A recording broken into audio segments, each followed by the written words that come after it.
Hi friends, garments problem solution চ্যানেলে আমি উত্তম কুমার কর। আপনারা যে যেখান থেকে দেখছেন আপনাদের সুস্বাগতম। আজকের টপিকটা খুব গুরুত্বপূর্ণ হতে যাচ্ছে, তাই স্কিপ না করে পুরো ভিডিওটি দেখুন এবং বন্ধুদের শেয়ার করুন। কি কি কারণে গার্মেন্টস রিজেক্ট হয় বা রিজেক্ট হয়, সম্পূর্ণ বিষয়টি নিয়ে আজকে মূল টপিক। চলুন জেনে নেওয়া যাক বিষয়গুলো কি কি। মূলত প্রধান 6টি কারণে ক্রিটিক্যাল ইস্যু যদি পাওয়া যায় তাহলে যে কোনো অডিটর গার্মেন্টসটি রিজেক্ট করে দেয়। Number 1, styling mistake. যেমন আপনি নির্ধারিত একটা স্টাইল শিপমেন্ট করবেন, যদি সেই স্টাইলের মধ্যে অন্য কোনো গার্মেন্টস পাওয়া যায় তাহলে এটা 100% রিজেক্ট হবে। নাম্বার 2, শিপিং মার্ক মিস্টেক, অর্থাৎ incorrect shipping mark.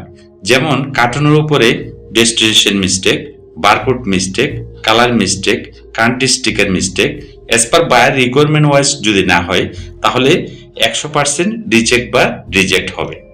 Number 3, brand level and care level mistake. প্রত্যেক বায়ারের একটা ব্র্যান্ড লেভেল থাকে, যদি ওই লেভেলটা ঠিক মতো যদি লাগানো না হয়, অন্য আর একটা লেভেল যদি লাগানো হয় মিস্টেক করে, তাহলে 100% রিজেক্ট হবে। Number 4, insect found of garments. যদি অডিটর কোনো গার্মেন্টস চেক করতে গিয়ে পোকামাকড় বা মরা পিঁপড়া জাতীয় কোনো কিছু পায় তাহলে গার্মেন্টসটি 100% রিজেক্ট হবে। Number 5, any kind of sharp item অথবা অ্যাক্সেসরিজ।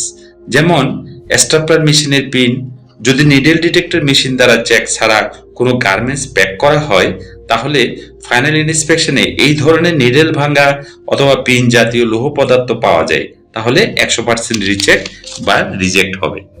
Number 6, head pass. এটা গার্মেন্টস সেক্টরে খুবই গুরুত্বপূর্ণ একটা ইস্যু।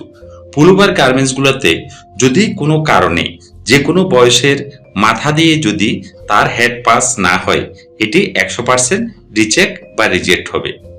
পূর্বে উল্লেখিত সমস্যাগুলো ছাড়াও রয়েছে button pull test fail, zipper sticking, mould বা ফাঙ্গাস সমস্যা, ব্যাড স্মেল, এসব কারণে রিজেক্ট হয়ে থাকে। গার্মেন্টস রিলেটেড সকল ভাই বোনদের বলবো, এই নিয়মগুলো মেনে যদি কাজ করা হয় তাহলে কখনো গার্মেন্টস রিজেক্ট হবে না। বন্ধুরা, ভিডিওটি তৈরি করেছি সম্পূর্ণ নতুনদের জন্য। নতুন ভিডিও পেতে সাবস্ক্রাইব করে রাখুন, বেল আইকনটি ওপেন করে রাখুন, বন্ধুদের শেয়ার করুন এবং একটি লাইক দিন। Thank you for watching.